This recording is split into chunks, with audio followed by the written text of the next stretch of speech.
وہ بچے جو ہمارے چھوٹے بچے ہیں اور ابھی وہ بچے جو انشاءاللہ جن کو یہ جنم دیں گے، جو ہمارے پوٹینشل پیرنٹس ہیں، وہ بچیاں جو میٹرک ایف اے میں پڑھتی ہیں، ایف ایس سی میں پڑھتی ہیں، جو بچے، ان سب کو یہ بات بتانے کی ضرورت ہے کہ خدا کے لیے جو غلطی ہم نے کی ہے تم نے وہ غلطی نہیں کرنی،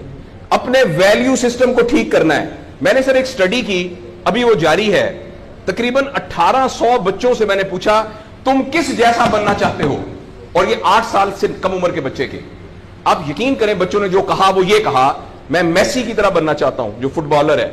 کسی نے کہا میں عاطف اسلم کی طرح بننا چاہتا ہوں، کسی نے انڈیا کے اداروں کا نام لیا، کسی نے نہیں کہا میں ابو بکر کی طرح بننا چاہتا ہوں، کسی نے نہیں کہا میں حضرت علی کی طرح بننا چاہتا ہوں، کسی نے نہیں کہا میں قائد اعظم کی طرح بننا چاہتا ہوں، کسی نے نہیں کہا میں عبدالستار ریدی کی طرح بننا چاہتا ہوں۔ ایک بچی نے صرف کہا کہ میں حضرت فاطمہ کی طرح۔ میں نے اپنے یوٹیوب چینل پہ اس بچی کا انٹرویو لایا، چھوٹی سی بچی نے کہا میں پارک میں پھر رہی تھی، میں نے کہا بیٹا تم کیا بننا چاہتی ہو؟ کہتی میں حضرت فاطمہ کی طرح بننا چاہتی ہوں۔ تو میرے دوستو،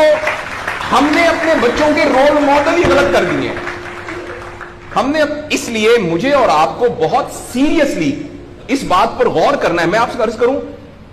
ساؤتھ افریقہ میں تتلیاں ختم ہو رہی ہیں، لہٰذا تتلیوں کی نسل کو بچانا بڑا ضروری ہے۔ اچھا، پانڈا ختم ہو رہا ہے، پانڈا کو بچانا بہت ضروری ہے۔ انسان پانڈا اور تتلیاں نہیں ہیں، انسان ختم نہیں ہو رہا ہے، انسان کا بچانا کوئی اتنا ضروری نہیں ہے، وہ پانڈا نہیں ہے۔ اس لیے اگر ہم اپنے بچوں کو یہ رول ماڈل نہیں دے سکتے تو مہربانی کر کے بچے نہ پیدا کریں، لیکن اگر ہم نے اپنی اولاد پیدا کرنی ہے تو وہ اولاد وہ پیدا کرنی پڑے گی اور اس کی وہ تربیت کرنی پڑے گی جن کا رول ماڈل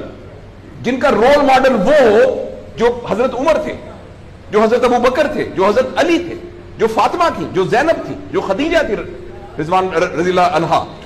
یہ ہمارے رول ماڈل ہمیں پیدا کرنے پڑیں گے، اور یہ تب ہوگا جب ہمارے اندر سے یہ دو چیزیں ختم ہوگی۔ نمبر ایک، ہم پیسے کی بنیاد پر اپنے آپ کو بڑا نہ سمجھیں، اور دوسرا یہ کہ ہم فرد کو فرد کے لیے تیار نہ کریں، فرد کو معاشرے کے لیے تیار کریں۔ میرا بیٹا تو 1100 میں سے 1100 نمبر لے کے ڈاکٹر بن کے ایک جگہ پر اسسٹنٹ پروفیسر لگا ہوا ہے، معاشرے کو کیا فائدہ ہوا ہے؟ اور ہم میں سے آپ سوچیں کہ اللہ، لوگ عموماً ہم سب لوگ جب اللہ کا شکر ادا کرتے ہیں